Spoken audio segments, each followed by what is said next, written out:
Battle of Britain, 1969, tells the story of courage, strategy, and sacrifice during one of World War II's most decisive air battles. Yet for many of its actors, endurance had limits no script could protect them from. Illness, sudden heart attacks, and unexpected death reshaped their happy lives. What happened to them after the movie ended? Stay tuned as we explore their story in real life. Laurence Olivier as Air Chief Marshal, Sir Hugh Dowding. Air Chief Marshal Sir Hugh Dowding, the unyielding commander of Britain's air defense, was portrayed by Laurence Olivier. At 62 years old, he stepped into the role with a gravity earned over decades to Battle of Britain, 1969. His Dowding does not command by volume. It controls the room by presence. Lawrence Kerr. Olivier, born May 22, 1907 in Dorking, Surrey, England, lived inside a career that punished even microscopic imperfection. By the late 1960s, every new project felt like a referendum on his legend. The acclaim from Hamlet, 1948, and Richard III, 1955, had not softened expectations. It hardened them. That strain grew heavier as his body began to resist the pace he imposed on it. Illness arrived in stages, treatments, recoveries, setbacks, yet he continued to work, often masking pain behind technique. Even while weakened, he pushed through demanding appearances and creative leadership, refusing to allow physical decline to dictate artistic surrender. Sadly, Laurence Olivier passed away at 82 years old on July 11, 1989, in Steyning, West Sussex, from renal failure after prolonged illness. He was laid to rest in Poets' Corner, Westminster Abbey, an honor that sealed his national stature. His estimated net worth of around $30 million reflected a career that spanned more than 6 decades, wealth earned not easily, but through relentless endurance that turned suffering into stature. Christopher Plummer as Squadron Leader Colin Harvey. Squadron Leader Colin Harvey, the composed Canadian pilot in Battle of Britain, 1969, was played by Christopher Plummer. At 40 years old, he brought disciplined restraint to the role, favoring control over bravado. His performance carries tension beneath the surface, a man holding fear in check for the sake of duty. The age mattered because the character required maturity without fatigue. Arthur Christopher Orme Plummer was born December 13, 1929, in Toronto, Ontario, Canada, and his career unfolded under constant comparison. Revered on stage yet questioned on screen, he spent years proving that classical authority could coexist with cinematic intimacy. The massive success of The Sound of Music, 1965, gave him global fame, but it also tightened a frame he struggled to escape, forcing him to chase darker, more demanding material to reclaim artistic control. The effort carried a cost that did not remain abstract. Plummer later spoke of long battles with depression and periods of heavy alcohol dependence that shadowed his most productive years.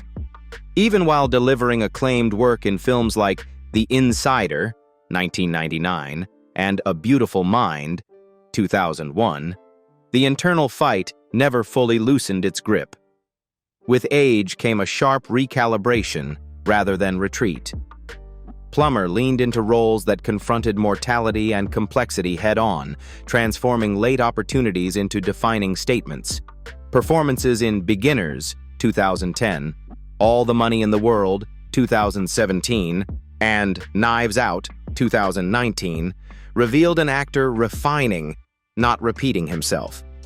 Tragically, Christopher Plummer died at 91 years old on February 5, 2021, in Weston, Connecticut, from complications following a fall and head injury. The farewell was quiet and private, consistent with the restraint that marked his later years. His estimated net worth of about $20 million stood as a byproduct, not a goal, accumulated through more than 200 roles shaped by persistence, late vindication, and a refusal to let inner darkness dictate the final act. Trevor Howard as Air Vice Marshal, Keith Park. Air Vice Marshal Keith Park, the battle-hardened tactician of the RAF in Battle of Britain, 1969, was played by Trevor Howard. At 56 years old, he entered the film carrying the weight of authority earned through decades of war-scarred roles. His Park is sharp, impatient, and exhausted, a commander forced to make lethal decisions without sentiment.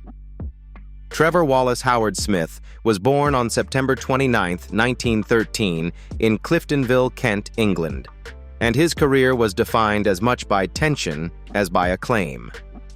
The transition from stage to cinema trapped him in rigid contracts and expectations, leaving little control over pace or material. After redefining British masculinity in Brief Encounter, 1945, and unsettling audiences again in The Third Man, 1949, Howard found himself typecast as the restrained, morally burdened man. As the years progressed, the strain deepened rather than eased. Howard worked relentlessly, often out of financial pressure and contractual obligation, moving from prestige projects to heavy supporting roles without pause. Even Oscar-recognized work like Sons and Lovers, 1960, did not free him from exhaustion. It only raised expectations further. His health paid the bill. Long-term alcoholism eroded his body, compounded by misdiagnoses and chronic physical decline. During later productions, such as Gandhi, 1982, and White Mischief, 1987, he was visibly unwell, struggling through scenes while hiding severe internal damage. By the time of his final work, The Dawning, 1988, his liver was failing, and influenza and bronchitis pushed an already collapsing system toward the edge. Finally, Trevor Howard passed at 74 years old on January 7, 1988, in Bushey, Hertfordshire, from combined influenza, bronchitis, liver failure, and cirrhosis. He left behind an estimated net worth of around $5 million, accumulated through constant work rather than comfort. Ralph Richardson as Sir David Kelly. Sir David Kelly, the reserved senior statesman in Battle of Britain, 1969, was portrayed by Ralph Richardson. At 67 years old, Richardson brought gravitas shaped by command and fatigue, not heroics. His performance feels heavy with unspoken responsibility, a man who has seen systems fail before.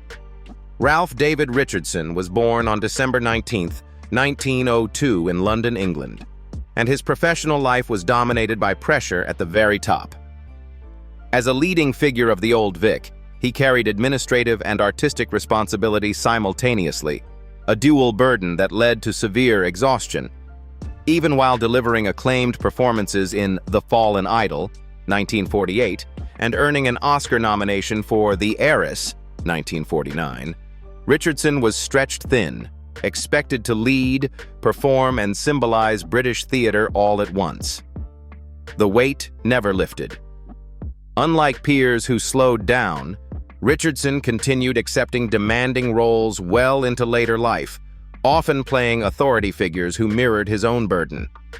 Films like Dr. Zhivago, 1965, and stage leadership roles reinforced his image as a pillar. But pillars are not meant to bend. Illness arrived gradually, and then all at once. Parkinson's disease crept into his later years, weakening his body while his voice, his greatest instrument, remained strong. Even while battling physical decline, he continued working, appearing in projects such as Time Bandits, 1981, and Greystoke, The Legend of Tarzan, 1984, pushing himself beyond what his health could safely support. The contrast between vocal authority and physical limitation became stark.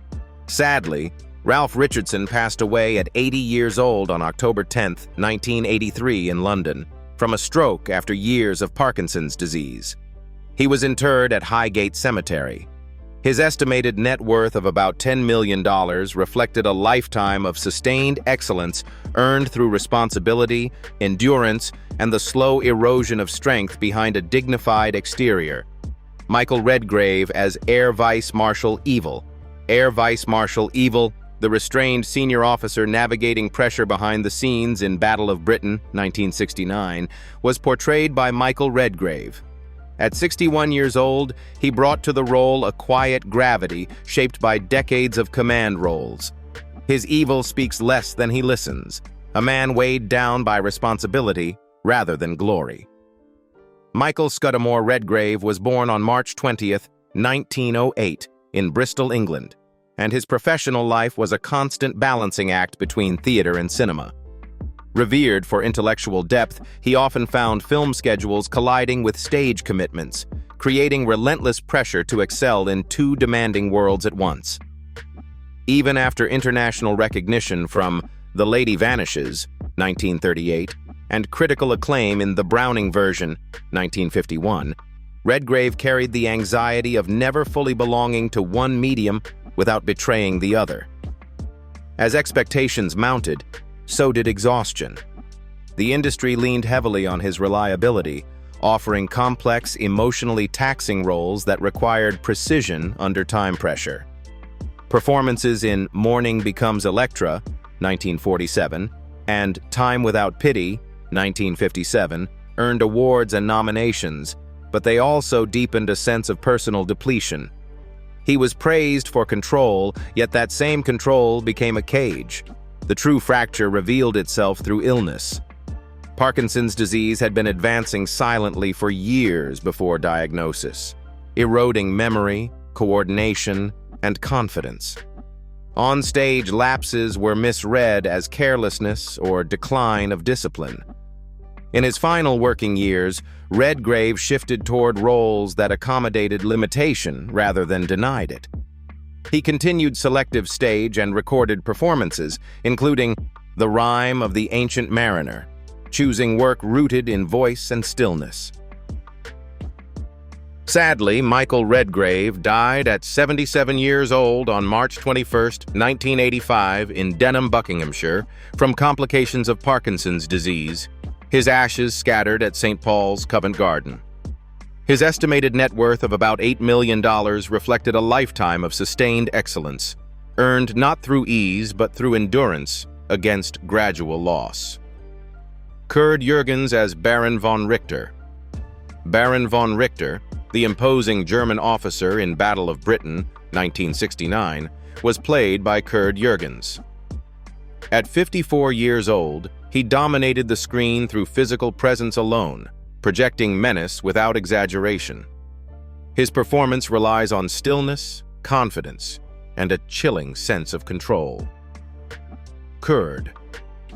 Gustav Andreas Gottlieb. Franz Jurgens was born on December 13, 1915, in Sollen, Germany, and his career was shaped by trauma long before international fame. During World War II, his outspoken opposition to Nazism led to imprisonment in a labor camp, an experience that left deep psychological scars. Though he rose to stardom in post-war Europe with films like Des Teufels General, 1955, and God Created Woman, 1956, the emotional residue of persecution never fully faded. International success brought a new kind of pressure. Jurgens became a fixture in large-scale productions, expected to embody authority, danger, or moral ambiguity across languages and industries. Roles in The Enemy Below, 1957, and later The Spy Who Loved Me, 1977, cemented his image, but the workload was punishing. Constant travel, financial disputes, and the demand to remain physically imposing placed immense strain on his health. That strain manifested in serious cardiac problems. Jurgens suffered heart complications years before his death, including a near-fatal episode he later described as a brush with death itself.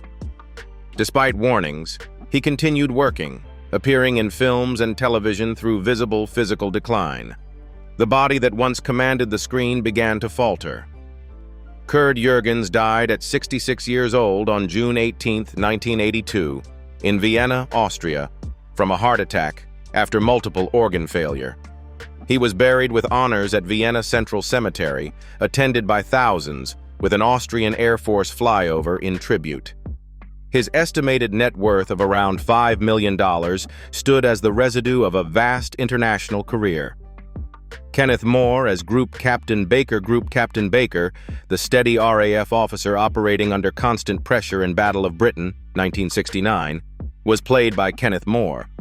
At 55 years old, he stepped into the role with the familiar calm that once defined British cinema. His Baker is practical, humane, and quietly strained, a man keeping order while chaos presses in. Kenneth Gilbert More was born on September 20, 1914, in Gerrards Cross, Buckinghamshire, England, and his career carried the heavy arc of rise and decline. After becoming a national favorite through buoyant performances in Genevieve, 1953, and Doctor in the House, 1954, he was briefly the most bankable star in Britain. But the industry shifted faster than he could adapt. By the early 1960s, his reassuring middle-class persona began to feel out of step with a younger cinema, leaving him facing shrinking offers and growing professional anxiety. The pressure intensified as leading roles disappeared. Although he delivered powerful work in Reach for the Sky, 1956, and Sink the Bismarck, 1960, box office confidence in him quietly eroded. He accepted smaller or ensemble parts not out of choice, but necessity. Even successful revivals like The Forsyte Saga, 1967, could not fully reverse the sense that his era had passed. Illness deepened that struggle. Parkinson's disease, and what was later believed to be multiple system atrophy, progressively stripped him of balance, stamina, and confidence. Work became physically punishing. Simple movements required assistance. Despite this, he continued with projects such as Scrooge, 1970, and later television work, forcing himself forward while his body steadily failed him. Sadly, Kenneth More passed away at 67 years old on July 12, 1982, in Fulham, London, from complications of Parkinson's disease and multiple system atrophy. He was cremated at Putney Vale Crematorium with a memorial at St. Paul's, Covent Garden. His estimated net worth of about $4 million reflected a career once at its peak, later sustained through endurance rather than security. Harry Andrews as Senior Civil Servant. The senior civil servant, unyielding, formal, and emotionally sealed in Battle of Britain, 1969, was portrayed by Harry Andrews. At 58 years old, Andrews brought granite authority to the role. His presence suggests a man shaped by rules rather than empathy. Henry Stuart Fleetwood Andrews was born on November 10, 1911, in Tunbridge, Kent, England, and his career was built on severity rather than warmth. Frequently cast as rigid military or bureaucratic figures, he became synonymous with controlled menace in films like The Hill, 1965, and The Agony and the Ecstasy, 1965. The acclaim came with confinement. Audiences expected hardness, leaving little space for vulnerability or range. Behind that imposing exterior lay constant tension. Andrews lived for decades concealing his sexuality in a society and industry that offered no safety for openness. The effort of maintaining silence, professionally and socially, created a quiet isolation that followed him from set to set. Even as honors arrived, including a CBE, the cost of discretion never lifted. Health problems compounded the strain. Lifelong asthma weakened him, and recurrent viral illnesses gradually eroded his resilience. Yet he continued working into later life, appearing in films such as Superman, 1978, and The Big Sleep, 1978, relying on discipline to override physical discomfort. Harry Andrews died at 77 years old on March 6, 1989, in Salehurst, Sussex, from a heart attack complicated by asthma and viral infection. He was buried at St. Mary the Virgin, Salehurst, beside his longtime partner. His estimated net worth of around $3 million marked a career sustained by endurance, silence, and the heavy dignity of roles that never allowed escape. Nigel Patrick as Group Captain. Hope Group Captain Hope.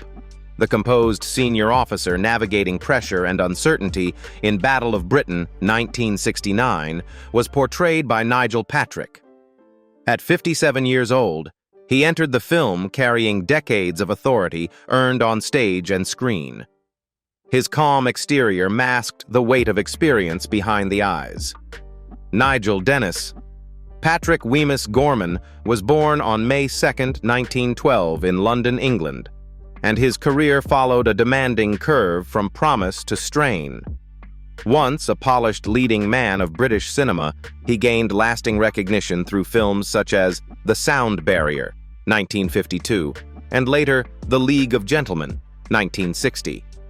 Yet by the late 1950s, leading roles thinned, and Patrick found himself fighting relevance in an industry increasingly favoring younger faces and louder styles. The pressure deepened as he attempted to balance acting with directing. Projects demanded creative control, but success was uneven, and the transition created professional tension rather than relief. Even respected work like Sapphire, 1959, a BAFTA Best British Film winner, could not shield him from exhaustion and the quiet fear of being eclipsed. Health issues gradually entered the picture. Persistent physical strain, compounded by heavy schedules and stress, weakened him over time. By the late 1970s, lung cancer emerged, turning work into endurance. Despite this, Patrick continued appearing in films and theater, including The Executioner, 1970, and stage productions well into his final years, refusing to retreat quietly. Nigel Patrick died at 69 years old on September 21, 1981, in London from lung cancer. His estimated net worth of about $2 million reflected a long career sustained by professionalism rather than extravagance. Robert Shaw as Squadron Leader Skipper. Squadron Leader Skipper, the sharp, driven pilot defined by urgency in Battle of Britain, 1969, was played by Robert Shaw. At 42 years old, he brought restless intensity to the screen. His performance felt volatile, alive, and edged with danger. Robert Archibald Shaw was born on August 9, 1927, in West Houghton, Lancashire, England, and his career burned fast and hard.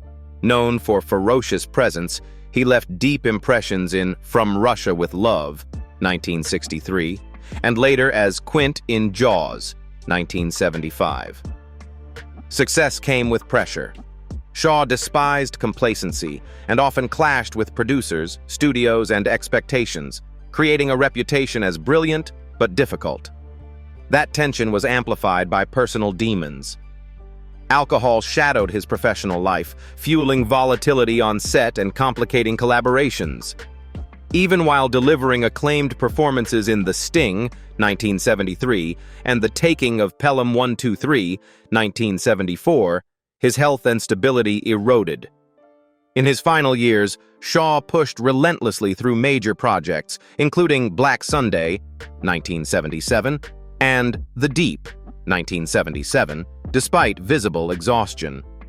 He spoke openly of wanting to retreat into writing, yet financial pressures and obligation kept him working.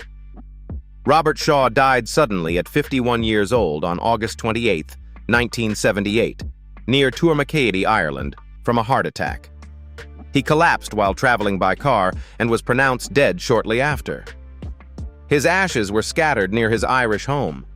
His estimated net worth of around $5 million stood in stark contrast to a life that ended abruptly, leaving behind intensity, brilliance, and unfinished quiet. Susannah York as Section Officer Maggie Harvey. Section Officer Maggie Harvey, the composed yet emotionally burdened intelligence officer in Battle of Britain, 1969, was played by Susannah York. At 30 years old, she entered the production at a moment when her international reputation was accelerating fast. The role demanded restraint rather than glamour, placing her inside a male-dominated war narrative. Susanna Yolande Fletcher, born January 9, 1939, in London, England, carried the weight of sudden fame earlier than most of her peers. By the late 1960s, She was already globally recognized for daring, psychologically exposed performances. Films such as Tom Jones, 1963, and The Killing of Sister George, 1968, challenged moral boundaries, but it was They Shoot Horses, Don't They, 1969, which earned her an Academy Award nomination, that pushed her into a level of scrutiny that proved emotionally costly. She later admitted the role left her feeling raw, exposed, and deeply misunderstood. Professionally, the acclaim did not bring peace. The industry increasingly expected her to repeat the same intensity, the same vulnerability, without pause. Even major projects like A Man for All Seasons, 1966, and Images, 1972, which won her Best Actress at Cannes, required a level of psychological excavation that blurred the boundary between performance and self. Depression followed quietly, rarely discussed publicly at the time, as she struggled to reconcile artistic integrity with the relentless demands placed upon her. Health concerns emerged later, but her determination to work never weakened. In the years following Battle of Britain, she continued with demanding roles across film and stage, including Superman, 1978, where she played Lara, and extensive theater work into the 2000s. Even as illness approached, she honored commitments, completing The Calling, 2010, and a stage run of Quartet, refusing treatment that would have forced her to stop performing. Sadly, Susannah York died at 72 on January 15, 2011, in London, from multiple myeloma, bone marrow cancer. She passed away shortly after finishing her final professional obligations. Her estimated net worth of around $5 million reflected a career driven by artistic courage rather than commercial safety, leaving behind a legacy defined by emotional honesty and quiet endurance.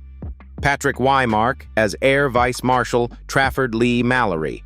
Air Vice Marshal Trafford Lee Mallory, the authoritative and controversial RAF commander in Battle of Britain, 1969, was portrayed by Patrick Wymark. At 43 years old, he brought sharp intensity and unmistakable command to the role. His performance was clipped, forceful, and unyielding. Patrick Carl Cheeseman, born July 11, 1926 in Cleethorpes, Lincolnshire, England, built his reputation on dominance rather than warmth. By the 1960s, he was one of British television's most formidable presences, particularly through The Power Game, where his portrayal of ruthless tycoon John Wilder made him both famous and typecast. That success came at a cost. Relentless schedules, constant demand, and little recovery time between stage, television, and film commitments. The strain intensified as opportunities multiplied instead of stabilizing. Alongside Battle of Britain, Wymark appeared in Cromwell, 1970, and maintained heavy theater obligations, often working while physically depleted. Industry colleagues later recalled his exhaustion and visible decline, masked by professionalism. He collapsed during a stage performance in 1969 due to a severe hemorrhage, a warning sign that went largely ignored as work continued uninterrupted. Underlying health issues worsened rapidly. Chronic alcoholism, spoken of only after his death, combined with stress and physical overexertion. While in Australia preparing to open a stage production of Sleuth, he died suddenly in his hotel room just days before opening night, shocking colleagues who expected him on stage. Tragically, Patrick Wymark died at 44 years old on October 20, 1970, in Melbourne, Australia, from a heart attack. He was buried at Highgate Cemetery West in London. His estimated net worth of about $1 million reflected a career cut short at its peak.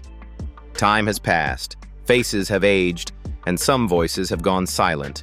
But their performances still linger in ways we never forget. Which Battle of Britain actor's story moved you the most, and whose fate shocked you the hardest?